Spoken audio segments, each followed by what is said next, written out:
नमस्कार।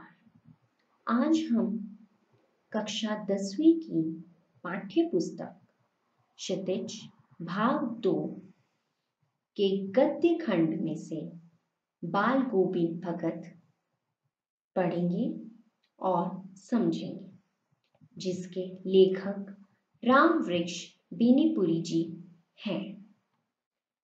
सबसे पहले हम लेखक के बारे में जानते हैं। रामवृक्ष बेनीपुरी जी का जन्म बिहार के मुजफ्फर जिले के बेनीपुर गांव में सन 1899 में हुआ। माता पिता का निधन बचपन में ही हो जाने के कारण जीवन के आरंभिक वर्ष अभावों और कठिनाइयों और संघर्षों में बीते। 10वीं तक की शिक्षा प्राप्त करने के बाद वह सन 1920 में राष्ट्रीय स्वाधीनता आंदोलन से सक्रिय रूप में जुड़ गए। कई बार जेल भी गए और उनका देहावसान सन 1968 में हुआ। 15 वर्ष की अवस्था में बेनीपुरी जी की रचनाएं पत्र पत्रिकाओं में छपने लगी थी। वे बेहद प्रभावशाली पत्रकार थे। उन्होंने अनेक दैनिक, साप्ताहिक एवं मासिक पत्र पत्रिकाओं का संपादन किया, जिनमें तरुण भारत, किसान मित्र, बालक, युवक, योगी, जनता, जनवाणी और नई धारा उल्लेखनीय है। गद्य की विविध विधाओं में उनके लेखन को व्यापक प्रतिष्ठा मिली।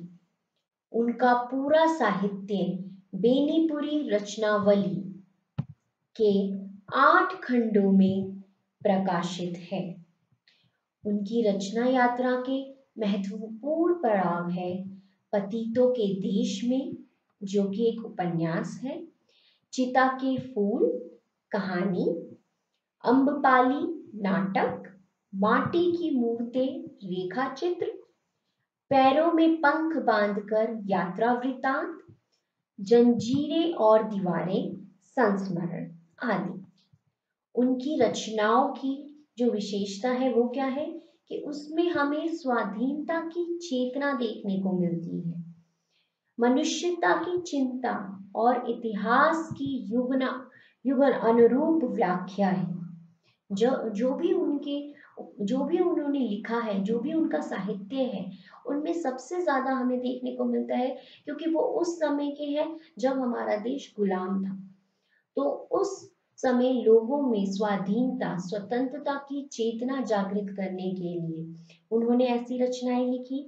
उस समय की जो मनुष्यता को लेकर चिंताएं थी, जो रूढ़ियां थी, उनकी तरफ उन्होंने प्रहार करने की कोशिश करी और उस जिस समय के वो है उस समय के अनुरूप जैसी वहां की परिस्थितियां थी सामाजिक, आर्थिक, उन सभी परिस्थितियों को ध्यान में रखकर उन्होंने अपनी रचनाओं में उस समय की व्याख्या करी है।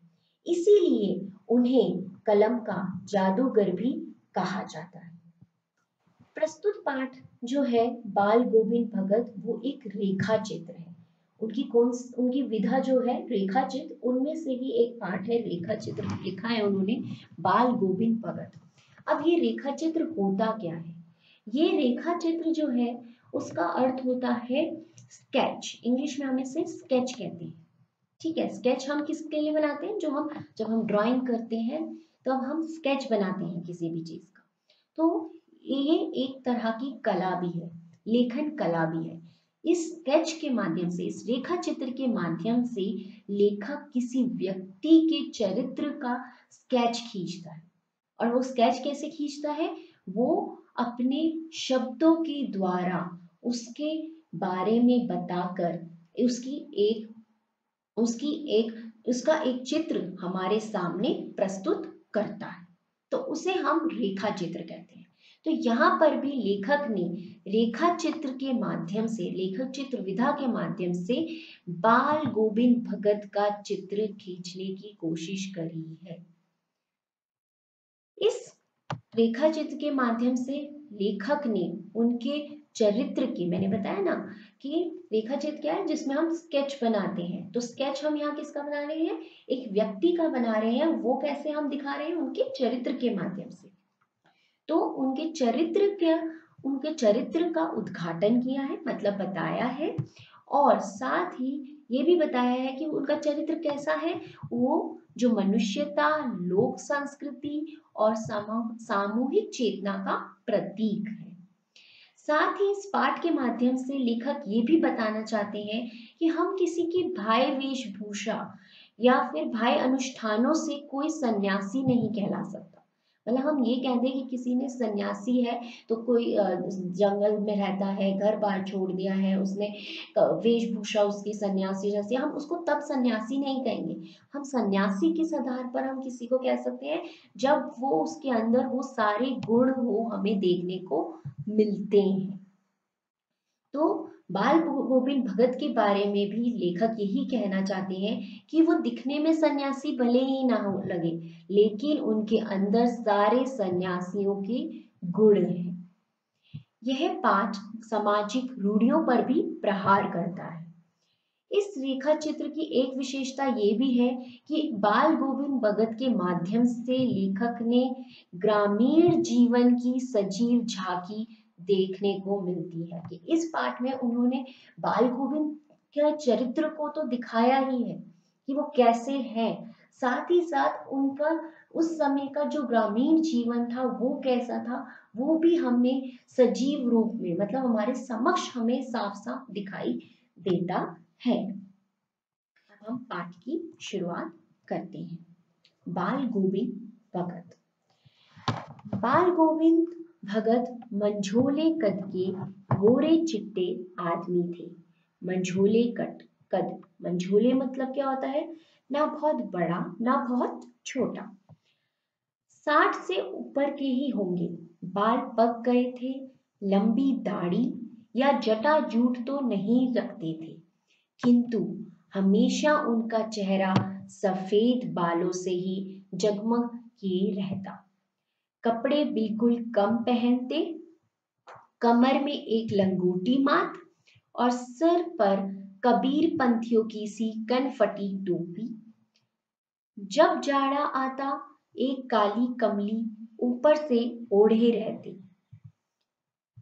मस्तक पर हमेशा चमकता हुआ रामनंदी चंदन, जो नाक के एक छोर से ही औरतों के टीके की तरह शुरू होता। गले में तुलसी की जड़ों की एक बेडोल माला बांधे रहते। ऊपर की बेडोल माला बांधे रहते। अब आप देखेंगे इस पहले पैराग्राफ में उन्होंने, लेखक ने यहाँ पर बाल गोविंद भगत का विश्लेषण किया है कि वो कैसे दिखते हैं। ठीक है, कैसे दिखते हैं, गोरे चिट्टे आदमी है, लेकिन उनका ना कद ज्यादा, जो हाइट है वो ना ज्यादा बड़ी है ना छोटी है। उनकी उम्र बताई है कि वो 60 बरस के हैं। ठीक है, उनके बाल पक गए हैं, मतलब इससे पता चलता है वो बूढ़े हैं, बाल पक चुके हैं। और लंबी, वो सन्यासियों की तरह कोई लंबी दाढ़ी नहीं है उनकी, ना जटाजूट सर पे जो बड़े बड़े बाल और करके जूड़ा बनाते हैं, ऐसा उनका कोई वेश नहीं है। लेकिन हाँ, चेहरे पर सफेद बालों के आपको दाढ़ी देखने को मिलती है। और साथ ही वो ये भी बताते हैं कि वो कपड़े बहुत ही कम पहनते हैं। कपड़ों में सिर्फ वो एक मात्र लंगोटी पहनते हैं और उनके सिर पर एक टोपी रहती है। और जब जाड़ा आता है तो काली कमली ऊपर से होती है। काली कमली क्या होता है, काली कमली जो है वो कंबल को कहते हैं। ठीक है, तो जब जाड़ा आता है तो सिर्फ वो एक कंबल पहन लेते हैं, उससे काम चल जाता है। और उनके माथे पर जो है हमेशा चंदन का टीका देखने को मिलता है और गले में तुलसी की माला। ऊपर की तस्वीर से यह नहीं माना जाए कि बाल गोविंद भगत साधु थे। हम जो ऊपर चित्र बनाया है उन्होंने बाल गोविंद भगत का, तो वो कह रहे हैं कि उससे ये ना माने कि वो साधु है, वो साधु नहीं है। क्यों? आगे वो बताते हैं क्यों वो साधु नहीं है। क्योंकि वो गृहस्थ है। गृहस्थ मतलब जो घर की जिम्मेदारी अपनी पूर्ण तरह से निभाता है, घर परिवार के साथ रहता है। उनकी गृहिणी की तो मुझे याद नहीं, उनके बेटे और पतोहू को तो मैंने देखा था। पतोहू माने उनकी बेटे की बहू। थोड़ी खेत बाड़ी भी थी, एक अच्छा साफ सुथरा मकान भी था। तो यहाँ वो बताते हैं कि वो साधु किस लिए नहीं है, क्योंकि उनका घर बार भी था, खेती बाड़ी भी करते थे, उनका मकान भी था, उनका बेटा बहू ये सब हमने देखे हैं। किंतु खेती बाड़ी करते, परिवार रखते भी बाल गोविंद भगत साधु थे। अब वो बताते हैं चरित्र से, जो उनकी तस्वीर खींची उसको देख के तो नहीं लगता था वो साधु है, लेकिन वो साधु थे। वो किस तरह से साधु थे यहाँ पर आगे लेखक बताने वाला है। साधु की सब परिभाषाओं में खरे उतरने वाले, कबीर को साहब मानते थे। उन्हीं के गीतों को गाते, उन्हीं के आदर्शों पर चलते, कभी झूठ नहीं बोलते, खरा व्यवहार रखते, किसी से भी दो टूक बात करने में संकोच नहीं करते, ना किसी से खामखा झगड़ा मोल लेते, किसी की चीज नहीं छूते, ना बिना पूछे व्यवहार में लाते। इस नियम को कभी कभी इतनी बारीकी तक ले जाते कि लोगों को कुतूहल होता। कभी वे दूसरे के खेत में शौच करने के लिए भी नहीं बैठते। वह गृहस्थ थे, लेकिन उनकी सब चीज साहब की थी। जो कुछ खेत में पैदा होता, सिर पर लाद कर पहले उसे साहब के दरबार में ले जाते, जो उनके घर से 4 कोस दूर पर था। एक कबीर पंथी मठ से मतलब वह दरबार में भेंट रूप रख लिया जाकर प्रसाद रूप में जो उन्हें मिलता उसे घर लाते और उसी से गुजारा करते। अब इस यहाँ पर लेखक ने बताया वो किस तरह से साधु थे। साधु के क्या गुण होते हैं कि वो हमेशा सच बोलते हैं, किसी की चीज नहीं छूते हैं बिना पूछे, ना व्यवहार में लाते हैं मतलब ना उसका इस्तेमाल करते हैं। अब और ना किसी का इस्तेमाल करते हैं, ना किसी की चीज़ों का, ना ही कहीं पे जाके किसी का कुछ ले लेना। इस तरह के जो व्यवहार हैं उनके अंदर देखने को मिलते हैं। और ये व्यवहार किस कारण है कि वो सबसे पहले कबीर को मानते हैं, कबीर को वो साहब कहते हैं, क्योंकि कबीर जो थे वो भी इन्हीं रास्तों पर चलने वाले थे, उनके जीवन के कुछ आदर्श थे। और इसी तरह से बाल गोविंद ने भी उनके जीवन के आदर्श जो है अपने जीवन के अंदर उतार लिए थे। कबीर को वो इतना मानते थे कि जो भी उनके खेत से उन्हें मिलता था वो सबसे पहले उनके मठ में जाकर चढ़ाते थे प्रसाद के, और जो उन्हें वहां से प्रसाद के रूप में मिल जाता उसी से ही गुजारा करते थे। और यही साधुओं का गुण होता है कि जो उन्हें जहां से थोड़ा बहुत मिल जाता है उसी से ही वो गुजारा करते हैं, कुछ ज्यादा की अपेक्षा नहीं रखते हैं। तो इन सारे गुणों की वजह से लेखक जो है उन्हें क्या कह रहे हैं, उन्हें साधु की श्रेणी में रख रहे हैं। इन सब के ऊपर मैं तो मुग्ध था, उनके मधुर गान पर जो सदा सर्वदा ही सुनने को मिलते, कबीर के वे सीधे सादे पद जो उनके कंठ से निकलकर सजीव हो उठते। क्योंकि वो कबीर को बहुत ज्यादा मानते थे, तो लेखक यहाँ कह रहा था उनके उनका जो चरित्र था उसको तो देख के मैं मुग्ध था ही, साथ ही जो वो कबीर के पद गाते थे वो सुनकर तो ऐसा लगता था कि साक्षात कबीर आके गा रहे हैं, वो बहुत ही सजीव लगते थे। आषाढ़ की रिमझिम है, समूचा गांव खेतों में उतर पड़ा है। कहीं हल चल रहे हैं, कहीं रोपनी हो रही है, धान के पानी भरे खेतों में बच्चे उछल रहे हैं। औरतें कलेवा लेकर मेड़ पर बैठी हैं, आसमान बादल से घिरा, धूप का नाम नहीं, ठंडी पुरवाई चल रही। ऐसे ही समय आपके कानों में एक स्वर तरंग झंकार सी कर उठी। यह क्या है? यह कौन है? यह पूछना ना पड़ेगा। बाल गोविंद भगत समूचा शरीर कीचड़ में लिथड़े अपने खेत में रोपनी कर रहे हैं। उनकी अंगुली एक एक धान के पौधे को पंक्तिबद्ध खेत में बिठा रही है। उनका कंठ एक एक शब्द को संगीत की जीने पर चढ़ाकर कुछ को ऊपर स्वर्ग की ओर भेज रहा है और कुछ को इस पृथ्वी की मिट्टी पर खड़े लोगों के कानों की ओर। बच्चे खेलते हुए एक झूम उठे हैं। मेड़ पर खड़ी औरतों के होठ कांप उठते हैं। वह गुनगुनाने लगती हैं। हलवाहों के पैर ताल से उठने लगते हैं। रोपनी करने वालों की अंगुलियां एक अजीब क्रम से चलने लगती है। बाल गोविंद भगत का यह संगीत है या जादू? अब यहाँ वो बता रहे हैं कि उनका संगीत किस तरह का है।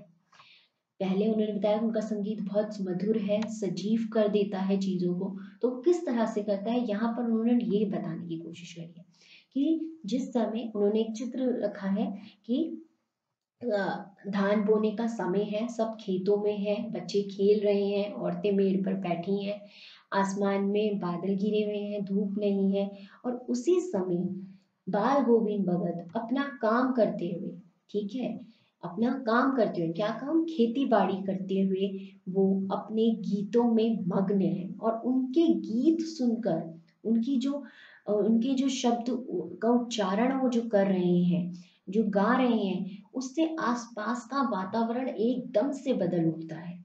जो आसपास के लोग हैं वो भी उसमें मगन हो जाते हैं। उनकी लय के साथ लय अपनी तरह से वो मिलाने लगते हैं। और ये जो है उनके संगीत के जादू के बारे में उन्होंने बताया है कि किस तरह से वो बाकी लोगों को भी अपने अपने आप में मगन कर देते हैं। भादों की वह अंधेरी अधरतियां, अभी थोड़ी ही देर पहले मूसलधार वर्षा खत्म हुई है। बादलों की गरज, बिजली की तड़प में आपने कुछ नहीं सुना हो, किंतु अब झिल्ली की झंकार या दादरू की टटर बाल गोविंद भगत के संगीत को अपने कोलाहल में डुबो नहीं सकती। उनकी खजड़ी डिमक डिमक बज रही है और वो गा रहे हैं।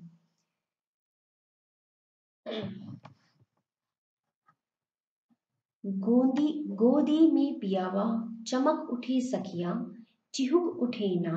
हाँ, पिया तो गोद में ही है, किंतु वह समझती है वह अकेली है। चमक उठती है, चिहुक उठती है, उसी भरे बादलों वाले भादों की आधी रात में उनका यह गाना अंधेरे में अकस्मात कौंध उठने वाली बिजली की तरह किसे ना चौंका देता। अरे, अब सारा संसार निस्तंभ में सोया है। बाल गोविंद भगत का संगीत जाग रहा है, जाग रहा है। तेरी गठरी में लागा चोर मुसाफिर जाग रहा है। यहाँ पर एक और चित्र लेखक ने खींचा है कि भादों की रात है, वर्षा का समय है, वर्षा होके चुकी है, और वर्षा के बाद जो है बाल गोविंद का संगीत जो है वो शुरू हो चुका है। और उनका साथ जो है वो झिल्ली मतलब झिंगूर, झिंगूर और मेंढक की जो टर्टर है उसके साथ साथ उनके संगीत का भी वाणी हमें सुनाई दे रही है। और उस संगीत में उनकी जो खंजरी है, खंजरी मतलब एक ढपली जैसी चीज जो बजाते हैं, ठीक है, एक वाद्य यंत्र के रूप में इसका प्रयोग किया जाता है, वो बाल गोविंद बजाए जा रहे हैं और साथ में अपना गीत गा रहे हैं। लेखक कहते हैं वो गीत इतना मधुर है कि इतनी काली अंधेरी रात होने के बाद भी ऐसा लग रहा है कि बिजली की तरह, मतलब एक रोशनी जो है, जैसे बिजली चमक के ऊपर आती है और एक रोशनी सी चमक आ जाती है, ऐसी वो अंधेरी रात में बिजली की तरह से उनका गाना जो है हमारे अंदर हमें अंदर तक झकझोर रहा है। कार्तिक आया नहीं की बाल गोविंद भगत की प्रभातियां शुरू हुई। कार्तिक मतलब ठंड का जो मौसम आने वाला होता है, उसमें उनकी सुबह सुबह जो है प्रभातियां, प्रभातियां मतलब सुबह से वो गाना अपना गीत जो है उसमें रम जाते हैं, जो फागुन तक चलता है। कार्तिक से वो शुरू करते हैं अपनी प्रभातियां, मतलब सुबह से सुबह सुबह एकदम भोर से शुरू करते हैं, और ये गान जो है उनका फागुन तक चलता है।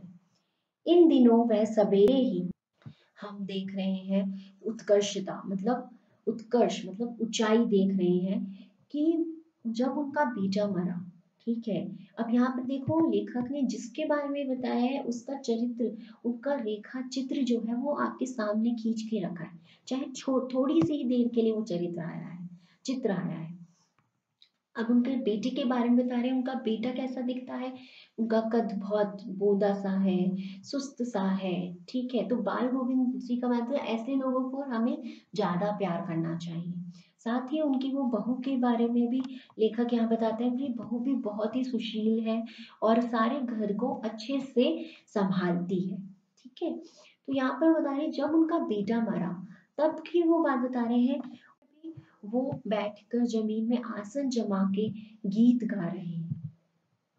वही पुराना सर, वही पुरानी तलनीता। और वो गीत ऐसे नहीं है कि उनके मन में कुछ घबराहट सी है या बहुत ज्यादा शोभ आ गया है, जिस तरह से वो हमेशा गीत गाते हैं वैसे ही गा रहे हैं। घर में पतोहू रो रही है जिसे गांव की स्त्रियां चुप कराने की कोशिश कर रही है, किंतु बाल गोविंद भगत गाए जा रहे हैं। हाँ, गाते गाते कभी कभी पतोहू के नजदीक भी जाते और उसे रोने के बदले उत्सव मनाने को कहते। आत्मा परमात्मा के पास चली गई, वीरिनी अपनी प्रेमी से जा मिली, भला इससे बढ़कर आनंद की कौन बात। यहाँ पर वो बता रहे हैं कि वो अपनी बहू को समझाने की कोशिश कर रहे हैं कि तुम रो मत, आत्मा परमात्मा से मिल गई है, कि भगवान से जाके मिल गई है। यहाँ पे प्रेमी से विरेही अपनी प्रेमी से जा मिली है। विरेही कौन है, आत्मा है, प्रेमी भगवान। इन दोनों का आपस में मिलन हो गया है। ठीक है, तो कह रहे हैं इसलिए हमें रोने की कोई चिंता की बात नहीं है, हमें खुश होना चाहिए।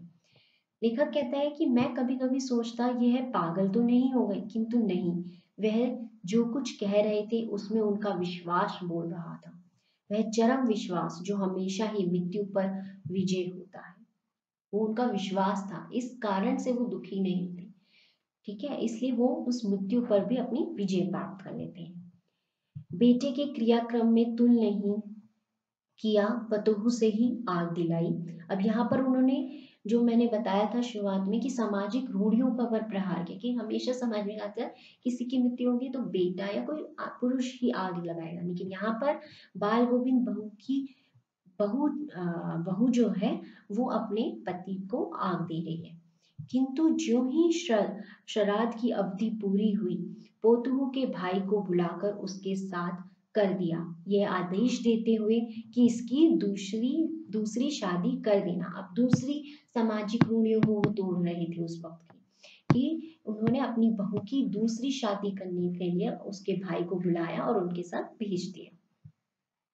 इधर पोतुहू रो रो कर कहती, मैं चली जाऊंगी तो बुढ़ापे में कौन आपके लिए भोजन बनाएगा, बीमार पड़े तो कौन एक चुल्लू भर पानी भी नहीं देगा।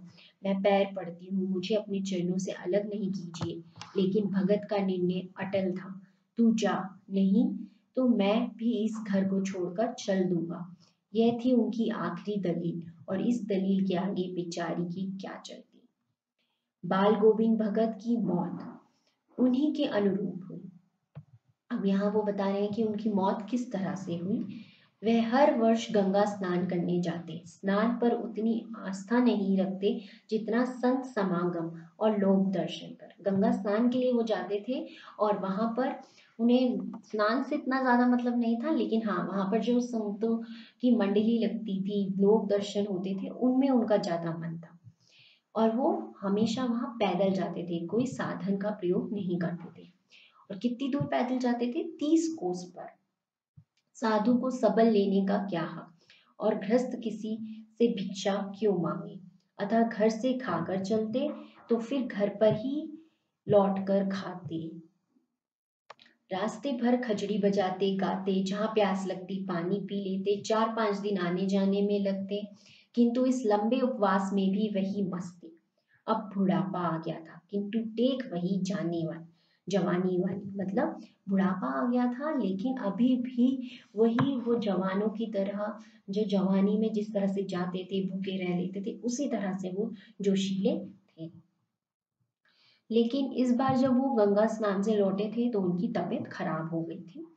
खाने पीने के बाद भी तबीयत ठीक नहीं हुई, थोड़ा बुखार आने लगा, किंतु नेम व्रत तो छोड़ने वाले नहीं थे। देखो साधु के यहाँ पे जैसे साधु लोग अपने जो उनका दिनचर्या है, जो भी उनके कार्य कर्तव्य है, कार्यक्रम वो जो करते हैं, वो वैसे ही वो कर रहे थे, चाहे वो कितने ही बीमार हो जाए। वही दोनों झूम गीत, संध्या, स्नान, अध्यान, खेती बाड़ी देखना दिन दिन छिजने लगे। लोगों ने नहाने धोने से मना किया, आराम करने को कहा, किंतु हंसकर टाल देते रहे। उस दिन भी संध्या में गीत गाए, किंतु मालूम होता जैसे तागा टूट गया। पहली बार ऐसा लगा जब वो उस दिन गीत गा रहे थे कि उनके गीतों में जो सुर थी, लय थी, वो टूट रही थी। माला का एक एक दाना बिखरा हुआ। भोर में लोगों ने गीत नहीं सुना। जाकर देखा तो बाल गोविंद भगत नहीं रहे, सिर्फ उनका पंजर पड़ा है। और अंत में वो देखते हैं, लोगों को उस दिन उनको गीत नहीं सुनाई दिए शाम के समय। तो जब लोगों ने जाके देखा कि क्या हुआ है, तो वो देखते हैं कि बाल गोविंद भगत जो है वो नहीं रहे हैं, उनका